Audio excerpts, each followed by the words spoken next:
Hey, let's do it.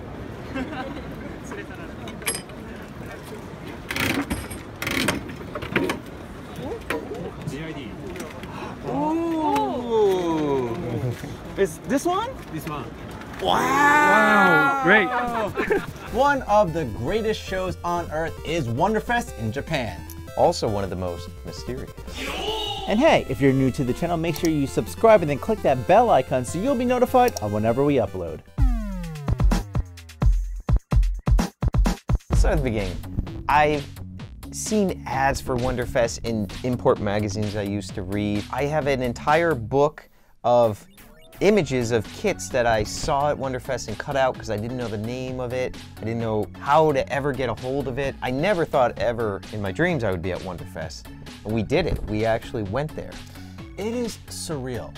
It was huge, first of all. People have said that it's twice the size of New York Comic Con, 4 times the size of D-Con. But what's crazy is it's all tables and it's all like independent sellers, right? And they're all elbow to elbow selling stuff.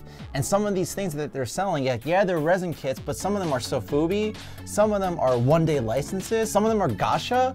Let's put it into perspective. We started our Wonderfest excursion In the industry room. By meeting the owner of Metacom, which was amazing for me. That was like Metacom. He's handsome. Really, he had an awesome fur coat on. Yeah. That was a wonderful treat. Then we walked right over to the Diaclone stand where they're giving out free Diaclone pilots. Which, you look at the footage now, there were so many of them, and we were like, how are they standing up? Someone had to put them all upright, and then we realized it was magnetic. That was just like the first 5 minutes. When the show wasn't even open, we're already being handed these toys that we love so much. It was just like instantly overwhelming. We saw the Ami Ami booth. That's right, we got to say hi to our friends. Amiko. I'm not speaking to her right now. We're taking a break from each other. My hope is we will get back together. I don't know if that's going to happen. I hope it does. In addition to having your dream fulfilled of going to Wonderfest, our figures were on display. That's the most surreal part of this. It is like a dream. We have no business being there, right? We're just us. Yeah. We're just 2 guys in front of a green screen. To be in the same room, breathing the same air, having our product displayed around all these fantastical things is so absurd to me. It's completely absurd and very flattering. Yeah. Thank you, guys. Thank you. The time is now 10 a.m. What happened at Wonderfest? A stampede. Yes. A literal stampede. So the industry room. It was a lot of people who have never run before running. Yes. That's what it looked like. Look at how many people there were lined up. So imagine when the time came to let everyone in, all these people have mapped out where they wanted to go. I think it's important for people to realize some of these artisans and some of these booths have 5 units of a product. Yeah. There are not 1,000-piece runs at these little tables. These are literally people who have handcrafted these figures. For one day only. Hand painted them, and once they're gone, that's it. You'll never see them again. Another thing that we must mention is that because there's so many vendors there, chances are you're not going to see everything.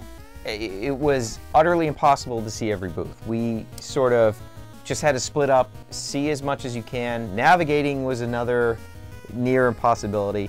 I did actually find one section that was vintage toys, and that was really cool. That was such a delight to kind of in a tag sale or flea market setting pour through bins of toys from the 70s and 80s that you and I didn't have access to. That's usually what you go for, say, at New York Comic Con. Totally. But this was like a better selection. And it was all exclusively Japanese product. Like that part was like a reoccurring dream I've always had, where you just see all these weird and bizarre toys you have no context for and you never sort of had exposure to. So in previous videos, you mentioned the Microman kit that you picked up, mentioned the Putin, and one thing I've been saving for this video is the Sun Guts vinyl. So Wonderfest. This was it. I mean, you got your thing. Wonderfest and Sun Guts go hand in hand because of the one-day license. He gets the license to do the Shin Godzilla, and first he did the Kamatsu-kun baby, and then he did the Hanada-kun. But this year he did the 3rd form. Your favorite. I didn't get the 3rd form. That's fine. You can look at the line, and like it's not a competition. It's not a competition, and like Jesse had mentioned, you did lose. I lost. It's not a competition. There are so many people waiting in line for his stuff, and again, there's just small runs. I was fortunate enough to get number 1, my baby, Kamada-kun, as well as Hanada-kun in this like glitter colorway, it's amazing. It's a beautiful piece. One of the items I've been looking for a very long time that does not seem to be easy to get here in the States is this right here. You needed to be 18 years or older to purchase this item. For some reason. Yeah. It is a water gun shaped like the pistol from Blade Runner. Absolutely. And it comes with a little cap too. It does, although interestingly enough, it doesn't actually fit on there. I think you would have to glue this in place because unless you could kind of pull this out, which I don't want to do. Yeah. But yeah, I think they had to include this for the countries where having a weapon replica without an orange cap is probably illegal. But now I can finally cosplay as Ryan Gosling. One of our favorite artists was actually vending there. Kaori Hinata was able to get this brown blank Morris, the cat with antlers, not a deer. That's what Jesse said, it's a deer, it's not a deer. It's a deer boy. We ran into our buddy Wade. Always great to see Wade. We saw our buddies 1000 Toys. Of course, they were the hosts with the most. I was waiting for you and I was done for the day. I was totally tapped out. And I snuck into the back of the 1000 Toys booth and I sat down and I was like really defeated and I was like condensing all of my various bags. And one of the 1000 Toys employees came up.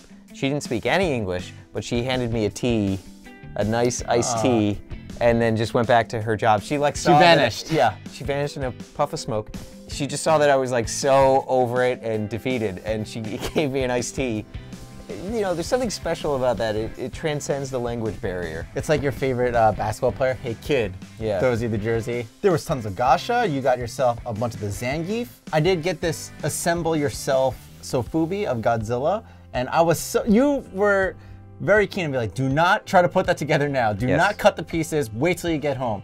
And here it is, it's beautiful. Back in the 80s, a lot of the Sofubi or the vinyl figures that we had access to were these sort of garage kits where they were unassembled, unpainted, and they came with the flash from the mold where you would have to trim it and kind of piece it together. There's a whole series of Star Wars model kits like that, Aliens, Guyver, and you sort of embark on that project at your own risk because you're potentially ruining a very expensive toy. So Nikki, maybe we could each list 5 tips for somebody who wants to attend Wonderfest. What do you think? Number 1, get there early. You got to get there early, no question. Number 2, I would say dress in layers. Yes. Because it's freezing outside in the winter and then it gets very, very hot as the crowds come into the smaller room. And also in the summer, I've been told do not go under any circumstances. It's so blisteringly hot. So hot. So I would say wear layers, have a snack. There is a cafeteria there that was pretty decent, so. Number 3, know which booths you want to see beforehand and mark it on the map. 100%. We actually did a lot of that in the couple minutes before the show opened. Yeah. And you can have the best laid plans possible, you know, it's just not going to work in the fury and in the moment of what's happening. I think number 4 is just be prepared to deal with a crowd bigger than any convention that you've been to.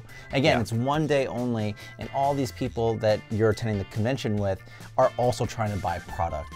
100%. I would also say, bring your license or passport because you can't get into the adult section without it. That's true.